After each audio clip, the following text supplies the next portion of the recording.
Alzheimer's disease has become one of the most serious health concerns in our society today. Studies say that approximately 1 out of 8 people over the age of 65 suffer from some type of dementia, and Alzheimer's accounts for 60 to 80% of these cases. Despite massive efforts worldwide, there is still no cure. For this service learning project, I chose to focus on this growing issue by volunteering at the Alzheimer's Association office in Denver. I not only hope to gain a glimpse of all the association does to support patients and caregivers, but I also hope to learn more about the disease and how it affects families, patients, communities, and so on. The Alzheimer's Association office is located at 455 Sherman Street in Denver. My first stop was to visit Daphne, the helpline coordinator, and learn more about the cause and how the organization supports the Colorado community. When I asked what the primary goal of the association is, I was met with a quick response. Helping people form a plan of action is key, Daphne said, and continued on. Alzheimer's really alters family dynamics. It either brings people together or tears them apart, and sometimes both. It is our job to educate caregivers, their families, and those suffering from Alzheimer's. Talking about it is important, and people shouldn't be afraid to reach out and ask for help or simply to talk. The Alzheimer's Association is a nonprofit organization with chapters and offices all across the United States. The Denver office acts as the central office for Colorado, supporting 6 regional offices. The organization offers many services to the public, including a helpline that runs 24/7, events, support groups, and even recommendations for Alzheimer and dementia-friendly services and businesses like plumbers. The association puts together well-known events such as the Longest Day and others like Memories in the Making, music therapy and art sessions, and so on to encourage people to reach out and support the cause. Due to the fact that there wasn't enough time for substantial volunteer training in the office, I was placed in the helpline office to observe calls and help organize information for callers. Typically 2 to 3 trained volunteers man the phones, and the helpline receives approximately 5 to 12 calls per day. Some of these calls can last up to 1 to 2 hours, depending on the situation. The types of callers can be very diverse, coming in from all over Colorado and with vastly different backgrounds and situations. People who become aware that they are experiencing initial symptoms of Alzheimer's can call, as well as caregivers who feel overwhelmed and families who have questions about the future of their loved ones. The association emphasizes that they are there to walk anyone through the process. The office focuses substantial attention on caregiver and family education to alleviate unnecessary family and caregiver stresses, as well as to help them stop fighting the process and end living with fear.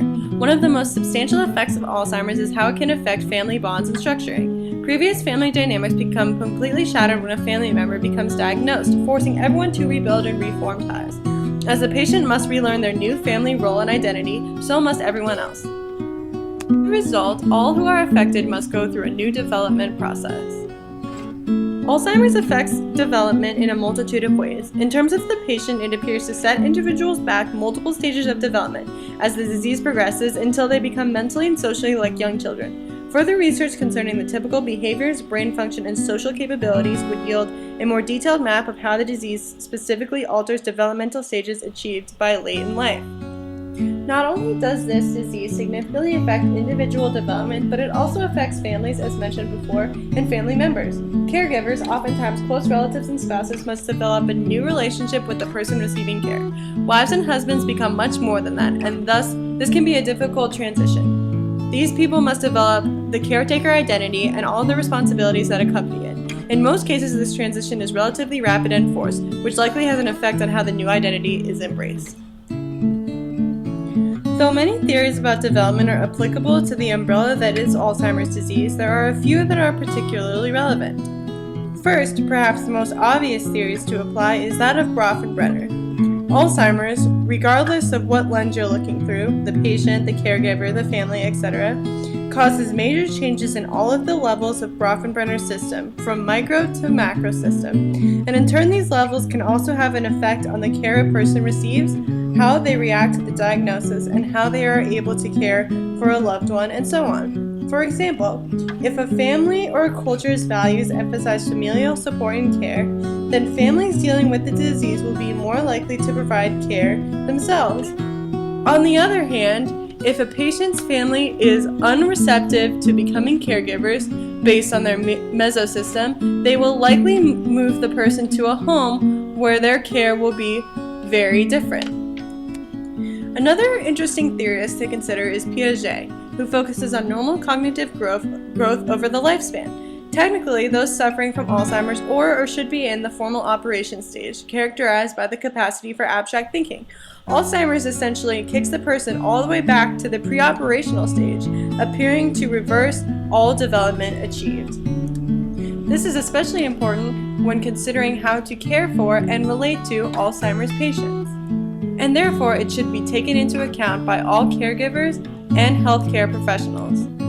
I found this project studying Alzheimer's and the Alzheimer's Association to be particularly interesting and meaningful because I, like many people, have a family member suffering through this disease. My Grandpa Bill, who is 90 years old, was diagnosed in 2012 and has recently seen a rapid decline in his mental function and capabilities. A former CEO of a power corporation in New Jersey, now he has behavior patterns and a mental and social capacity of a completely different person. Not only is it heartbreaking to watch his demeanor completely change and see him lose all recognition in his eyes, but it also is difficult watching my grandma work so hard to be a caregiver every single day. I hope that I continue to help do all I can to support and contribute to my family, as well as continue to learn more about this disease.